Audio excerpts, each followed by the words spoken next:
Hello, everyone, and welcome to another episode of the WWC podcast. It's going to be a good one today, hopefully short. I said it about the last review I had, I believe, that it was going to be short, and it ended up not being short. But today, I have a few things to talk about other than the review. First, I don't know if I've done this in the past, but I'm going to do it again now. Excuse me. We've got a shout out to Pro Wrestling Crate. This is not something I'm doing because I'm being paid for it. It's something I'm doing because I actually like getting these loot crates. It's a mystery box that you get every month. And I've been getting them for probably the past 4 or 5 now, and it is awesome. You get some really cool stuff with this. Every one comes with 2 t-shirts, a autographed 8x10, a micro brawler figure, some sort of collectible, whether it be a DVD, a comic book, anything. Any type of collectible. I think 2 collectibles, and then a monthly pin. This last one that I got came with a CM Punk t-shirt, and a MJF t-shirt, a Super Nash, which is Kevin Nash in his Super Shredder colors and his mask. So Kevin Nash in his regular attire with the whatever it is going down his pant legs and everything, but it's in Super Shredder colors, and he's got the mask on. If you didn't know, Kevin Nash played Super Shredder in Teenage Mutant Ninja Turtles, the movie in the 90s. He is Super Shredder. I got a autographed Dean Malenko 8x10, a Brody King headlock comic, a Repo Man pin, and a Rowdy Piper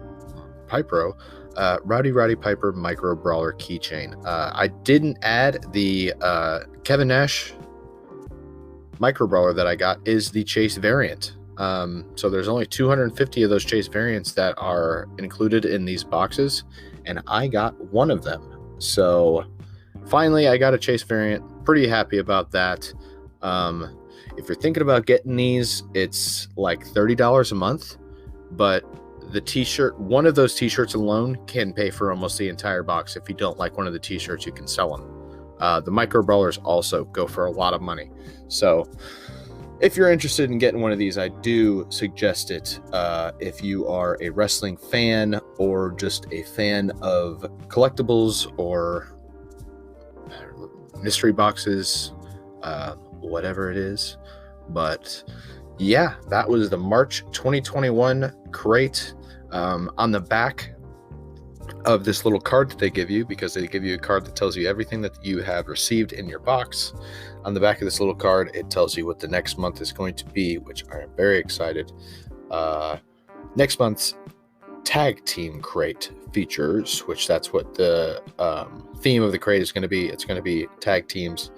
The Young Bucks, Lucha Bros, FTR, Faces of Fear, Gorillas of Destiny, which are Tama Tonga and his tag team partner in NJPW, Motor City Machine Guns, Money Inc., and a special DVD including 12 AEW tag team stars before they made it to the big leagues. I am very excited for that. I'm excited for all these every month, but I just wanted to get that shouted out so that everybody knows about that, because it is a super good crate. They only put out so many every month, so get your hands on those while they last. And also the PC. Right now I am recording this on the new PC, which I am very happy about. I am very excited to finally have this here, to finally have a what you call a station, office station, or a podcast station, whatever you would like to call it. Super happy. It's much easier to make these podcasts now, much more comfortable. Not doing it on my phone. I don't have to worry about messing anything up. It's so much easier. The controls are, and always shout out to Anchor for that. So without further ado, sorry for all the babbling about the personal life. Speaking of personal life, today is my birthday, so happy birthday to me, I guess. Pat myself on the back. 24 years old on this planet. And yeah. So let's get into this review here.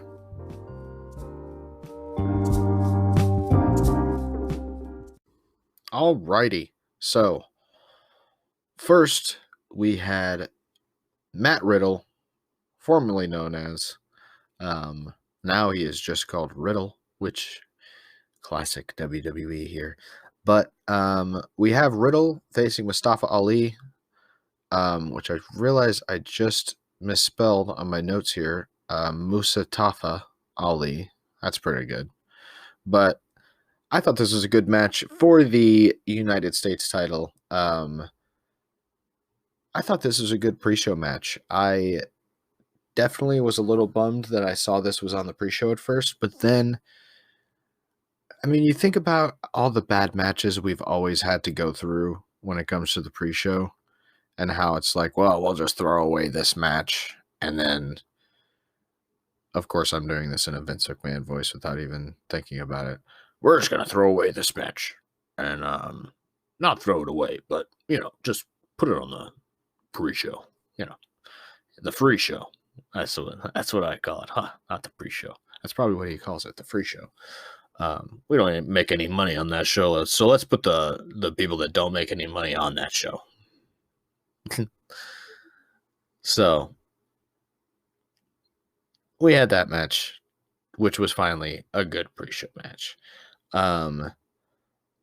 Riddle won by hitting a Bro Derek, which is his finisher off the top rope, which was a really good finish to this. I liked, and the main point of this that I really liked was that Retribution had a bit of a falling out with Ali. And it was that way exactly. They were tired of him basically pushing him around all the time. And I'm so happy that Retribution is done. At least I hope it's done. As I'm making this on the 27th of March, I still have not watched Raw or SmackDown. So I'm going to be doing that tonight. But yeah, I hope this is the end of Retribution. I hope we see Mia Yim, Dio Madden, Shane Thorne, and Dominic Dijakovic. I hope they all come back to either NXT or the main roster in some shape or form, not in a bunch of masks called a bunch of foolish names. I think a lot of people can agree with me on that. But good match, good finish, and also a good little thing with Retribution there, with disbanding. Thank God. Next, we've got Nia Jax and Shayna Baszler, the women's tag team champions. Is it the SmackDown Women's Tag Team Champions? Is that what they're called? Yeah. SmackDown? No, they're just, I don't know what it is. They're the tag team champions. And they defeated Sasha Banks and Bianca Belair. Sasha Banks being the SmackDown Women's Champion and Bianca Belair being the Royal Rumble winner of 2021, and will be facing Sasha Banks for that title at WrestleMania. So they are on good terms somewhat of good terms going into this match, but the SmackDown prior to this, Sasha Banks got a little too worried about Reginald, who is Nia Jax's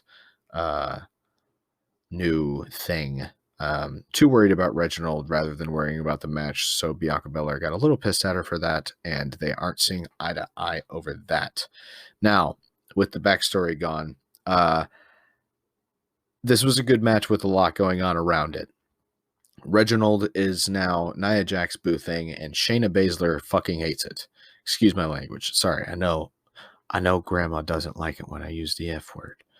but but both teams are having issues prior to this match, and I like that because it gives you that you don't know what's going to happen. You don't know how it's going to turn out, or which team could implode first, or will they implode. And we did see this. We saw Sasha Banks kind of get selfish. She did get selfish. She 100% got selfish here, and she called Bianca Belair a rookie and said, "I don't need your help, rookie," leading to Bianca Belair stepping out of the ring and saying, "All right." And then Sasha Banks got rolled up for the pin to lose, and then blames it all on Bianca Belair. Gives her a slap, and this slap was quite a slap. She gave it all to her, and I am really looking forward to this match at WrestleMania that they're going to have. This definitely totally turned Sasha heel here, but it wasn't the boom that you would have liked because there's no crowd. Without the crowd, this heel turn really didn't mean much. I expected her to turn heel here because there's no reason why they would turn Bianca heel, and this just increased my thought that Bianca is going to definitely win the SmackDown Women's title at WrestleMania, which is awesome. So, by the way, hoping that social media gets Sasha and Bianca to headline the first night of WrestleMania, because that's something that's going on right now. There's no reason for it not to be the headline, but it's the co-main event. So, or maybe even not the co-main event. I can't remember, but we'll be talking about that here tomorrow, because the episode I'm having tomorrow is going to be about what I think is better between the NXT TakeOver Stand and Deliver card or the WrestleMania card as of right now. Obviously, there's more matches that could be filled in or will be filled in. So my take on that now will be coming tomorrow with a little shout out to Good Guy, Bad Guy Wrestling Podcast. Go give them a listen for sure. Sorry for sidetracking, but like I said, I really hope Bianca wins at WrestleMania. This was a good lead to WrestleMania with these two here, and maybe we'll be seeing Nia Jax, Shayna Baszler lose those titles and maybe face each other at WrestleMania. That would be interesting. Or maybe they'll be dropping the titles at WrestleMania. Who knows?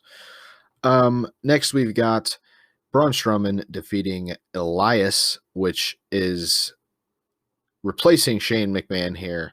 Elias with Jackson Riker. Shane McMahon gets injured during the pre-show or before the show starts. He's warming up and throws he tries to go for a flying knee to these pads, and he lands on his leg wrong or whatever. I think this is Shane McMahon kind of. I think this is going to lead to Shane tricking Braun into thinking that he's hurt and then calling him dumb again, because that's basically the whole angle here, is that Shane McMahon's calling Braun Strowman stupid and dumb, and that's what's pissing Braun off. So, yeah, I didn't expect this, but the only reason this happened is because Shane McMahon is walking down the hallway during a between match segment, and Elias walks up to him saying that he deserves to be on WrestleMania. He can put on a performance that's better than Bad Bunny, and it would result in Bad Bunny voluntarily giving him his Grammy Award. It would be so good, and he would do anything to get on at WrestleMania. And Shane McMahon says, "Okay, well, how about you face Elias, or how about you face Braun Strowman?" So that happened. He tricked him by bringing him out to the ring, having him play some music, and then says, "Oh yeah, you're my replacement for tonight against Braun Strowman." So that was pretty funny. Braun this was basically just to show Braun being strong, being pissed. Basically just a filler match for him to look big. But yeah, this is leading to WrestleMania for sure. Shane and Braun are don't understand why they're feuding, but yeah, Shane's just gonna probably trick him and show him that he actually isn't hurt and that he just tricked the big stupid guy. What do you know? I don't like what they're doing to Braun right now. I didn't like him as champion, but I just think he wasn't ready. And I get that he's not the best thing on TV as far as personality, but I mean, come on, he's on a lower to mid card thing, or like where it's Shane McMahon. I understand he is Vince McMahon's son, but there's no title involved. This is no major storyline. This came out of the blue. There's no, I don't know. It's just kind of weird to me. I think it's weird what they're doing with Braun, but that's just my opinion. Next, we've got Big E, and he is the Intercontinental Champion. He defeats Apollo Crews in a great match that went exactly how I thought it would. By the way, I'm one of those people that I've been watching wrestling my whole life. So if anybody's been watching wrestling for a long time, you understand that everything just gets recycled. And I mean, they could recycle something that hasn't happened since the 50s, but it's eventually something storyline wise or angle wise, something's going to get recycled, that someone's going to look back and go, this works perfectly for what we need right now. We should just do this. And people aren't watching wrestling from the 50s or 60s or 70s or 80s anymore. And it's starting to get to the point where a lot of people have never seen wrestling from the 90s or anything other than WWE. So being that people haven't seen any of that, or really seen wrestling in general, that we've got,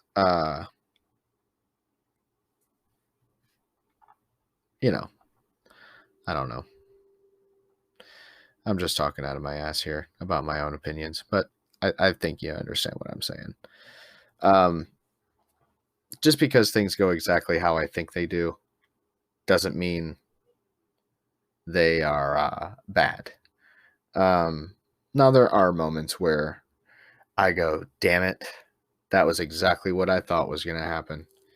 And it's bad. But there's moments where things should happen the way that they do. And you'd be stupid not to expect it to happen that way. And if you do, you're just dreaming, basically. Now they do throw curveballs at us sometimes, but that's the things that need to happen a certain way are going to happen, which is the way that I thought this would be. Big E versus Apollo Crews. Big E has to win this match. You can't have Big E win 3 matches against Apollo Crews, or 2, or whatever, however many it is. Denounce him, tell him that he's not giving him another rematch, have Apollo Crews turn heel, have a totally new character, and then have him beat him for the title before WrestleMania. That's foolish. So, like I said, it's a great match that went exactly how I thought it should go. And you had Big E looking super strong. He was pissed off. He was yelling at him the whole time and giving Apollo a beating. And then all of a sudden Apollo comes back and gives it right back to him. But not in a way where it's like, oh, that's unrealistic. There's no way he could just beat the crap out of Big E like that. Because Apollo's a big guy. But Big E does end up winning. Like I said, he defeats Apollo Crews, if I did say that. He's the Intercontinental Champion, defeats Apollo Crews for the title. He takes him, but Apollo Crews takes him down after the match, leaving him lying there and standing above looking very strong. This is what you can't book this any other way. Like I said in the prior prediction episode, if you're going to have Apollo, now you can't have Big E win or lose here, but if you have Apollo lose, he has to look strong. He can't lose in a weak way because he just turned heel or not heel, but he just turned his character into this more serious, more rooted and grounded character that's tougher and has a purpose now. You just can't have him looking weak in that sense. I'm kind of rambling on about it, but I understand that some people might not understand. So, yeah. There's times where you have to have people lose, but they can't look weak. They have to look strong in defeat. Next, we've got Seth Rollins versus Shinsuke. This was a good match. I was really hoping that this would be a better match. Not that it was bad, but I was hoping it would be more fast-paced. It was kind of slow. I actually had to rewatch this match 2 times in order to actually pay attention. I don't know why I couldn't pay attention to this match, but yeah, it was good. Shinsuke and Seth looked really good in both. Both of them looked really good. And this was basically just Seth Rollins getting back at Cesaro, which is Shinsuke's tag team partner. And I hope this leads to something with Seth and Cesaro at WrestleMania, because Cesaro is a tremendous wrestler, and Seth and him would make magic, as they say, at WrestleMania, especially with it being WrestleMania itself.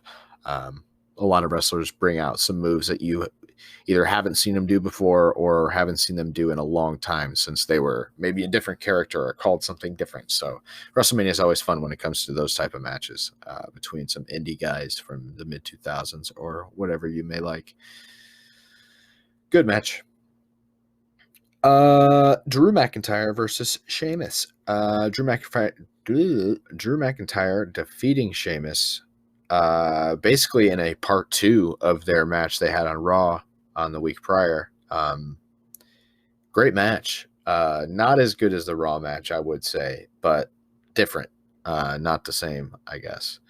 They really laid into this. This was a stiff match. There's one point towards the end where, well, it was the end, the finish, when Drew hit Sheamus with a Claymore kick, and he connected right on his face, blasted him right in the face. And this was like this the whole match. They were going all throughout the arena. Sheamus hit Drew McIntyre with a white noise off the barricade onto the announce table, and that was pretty awesome. So a couple big spots, and yeah, I would expect this to be the conclusion to their feud, because it just seemed that way. Drew winning by hitting him with a Future Shock DDT on a piece of the announce table, by the way. Drew McIntyre just he basically just took a bump on his back onto this piece of announce desk. And it didn't look like it did anything to Sheamus, but, sometimes it doesn't look good. But he followed it up with the Claymore kick and finished the match. I wasn't fond with Drew McIntyre at first, being main roster talent, not main roster, but main card talent in the main event picture. But the more he shows how just dedicated he is to making things look real and making things look the way they should on TV, I'm starting to like Drew McIntyre more and more. So I'm looking forward to his match with Bobby Lashley at WrestleMania. I do hope Bobby Lashley wins, but like I said, I will be talking about that tomorrow on the not the prediction podcast, but what I like more as far as the cards of WrestleMania and Stand and Deliver, NXT TakeOver Stand and Deliver. Next, we've got Alexa Bliss defeating Randy Orton, which is another match that I thought would happen this way.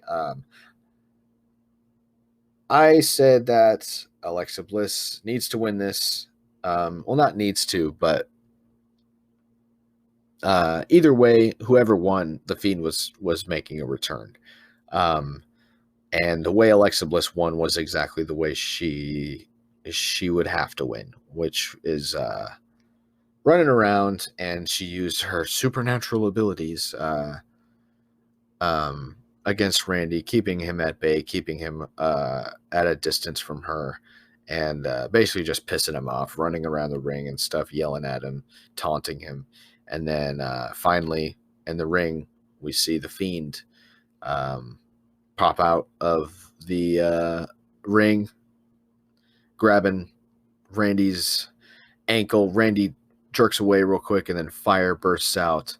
The Fiend comes out and assists Alexa Bliss in the victory. Some people are making fun of the way Alexa Bliss pinned Randy Orton by straddling him right directly on the abdomen. So, yeah. Who's to say Alexa Bliss is the real winner here and not Randy Orton? You know what I'm saying? But just kidding. We have a new Fiend. Happy to see the new look. It is very different. It's like a Jason Voorhees type vibe. And I'm really feeling like this is a full Bray Wyatt character departure here. Like, if that makes any sense, he's no longer Bray Wyatt. He is the Fiend. This is, I don't know if he's going to go back to Bray Wyatt, but we'll see for sure. I'm liking it. But before that, or not before that, what are you saying, Connor? What are you saying? Before the main event, I am going to be telling you a little bit about Anchor, and we'll be back. All right, now on to the main event. We've got Roman Reigns, the Universal Champion, defeating Daniel Bryan, and this was an absolute banger of a match. Excuse me while I move my mic. I don't know if it's going to make a bunch of noise, but it probably will, and I am done.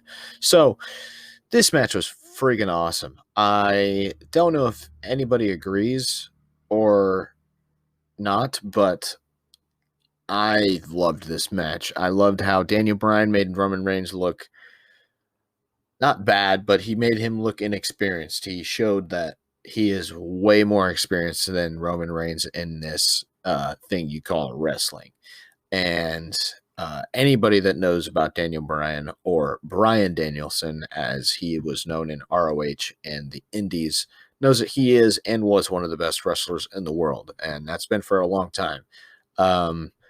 Roman does get the upper hand, but Daniel's been doing this for so long that every time it happens, he uses the experience and the knowledge that he has for wrestling to escape or reverse or somehow stay on top for the majority of the match. We have a spot where Roman gets a chair in the match, and Edge keeps Roman from using the chair. And then Daniel Bryan grabs the chair. So Daniel Bryan goes to use a chair on Roman, and Roman ducks, and Daniel Bryan hits Edge. So Edge is down. And as Edge is down, Daniel Bryan gets a yes lock in on Roman Reigns, which this is the first time he's gotten a proper yes lock on. It's been there. He's been there a couple times, but not gotten it on good. And finally, he's gotten it on after many attempts, and he's got it on, I don't know, probably a minute or two, a good while. And you see Roman fade, and Roman taps out. Roman taps. Daniel Bryan makes Roman tap out here. So Daniel Bryan is a new Universal Champion, but the ref is gone.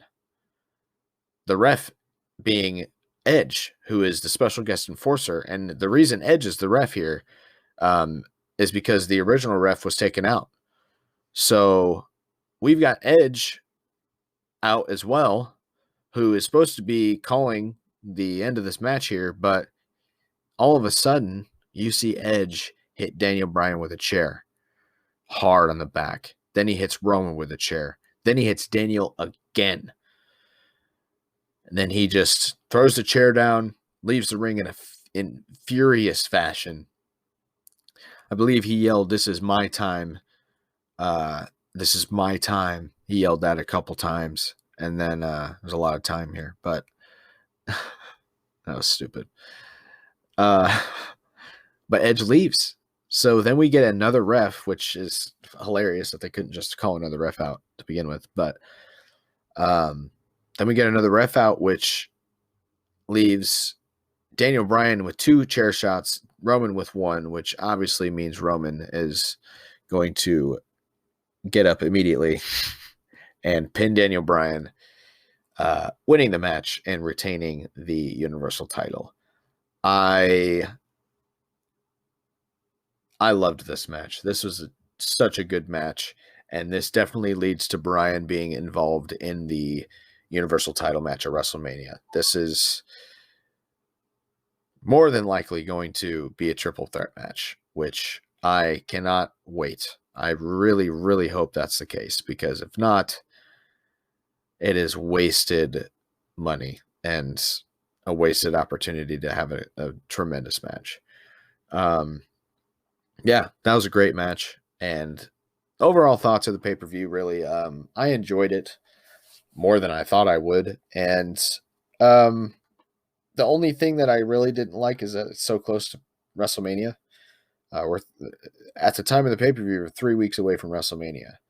Where are we now? We're 2 weeks away from WrestleMania now. So it's a little early, but I think it was needed, especially for Peacock. With this being the first pay-per-view streamed on Peacock, this was a good one to test out the servers and iron out some issues that they may encounter when it comes to WrestleMania weekend with Stand and Deliver and WrestleMania 37 itself. So don't forget that WrestleMania is April 10th and 11th, and I think Stand and Deliver is the 9th and the 11th, or I can't remember, but that's what Google's for. I'm sorry. But yeah, good pay-per-view, and probably a 6 out of 10. I'll give it a 6 out of 10, only because a lot here that happened was expected. Now, that doesn't mean that it was bad, but nothing super like groundbreaking happened, nor was it anticipated. It was the best way to push stories without really screwing up anything for WrestleMania that's already been set up, because there were a few matches that involved guys that have already gotten a match for WrestleMania. So, yeah, they did a good job by not screwing up anything and making stuff seem weird or not make sense, because that happens sometimes. They do too much and then the storyline or the angle doesn't make sense anymore. So, yeah, that's my review of the 2021 FastLane. Tomorrow we will be talking about the differences, pros and cons, and what I think about the TakeOver Stand and Deliver card as of today, or tomorrow, I should say, and the same with the WrestleMania card. I'll be, telling you what I think about both of those, and I also want to hear what you guys think. So let me know on Twitter and on Instagram. What else we got? Let me know in any way you possibly can. My usernames are Monarchathias, at Monarchathias, MONNORCATHIAS, and also on We Are the WWC. That is the official Twitter of this podcast. That is We Are the WWC. And yeah, thanks for joining me as always. I appreciate all the feedback. I appreciate all the suggestions for topics and questions. And it's not just suggestions. It's stuff that I really want to hear you guys. I really want to hear what you guys like. I want to hear the questions that you have. I'm pretty knowledgeable when it comes to wrestling and stuff like that. And there's some things you can't find on Wikipedia or on the internet that easily. So yeah, I'd be willing to help anybody out if it comes to like a Q&A like segment on the show. Tomorrow we will be also talking about, speaking of segments, we'll be talking about the pay-per-view of the week, which last week was WrestleMania 18, and I will be choosing a pay-per-view tonight, and I will be watching it to not review, but just tell you to watch, basically.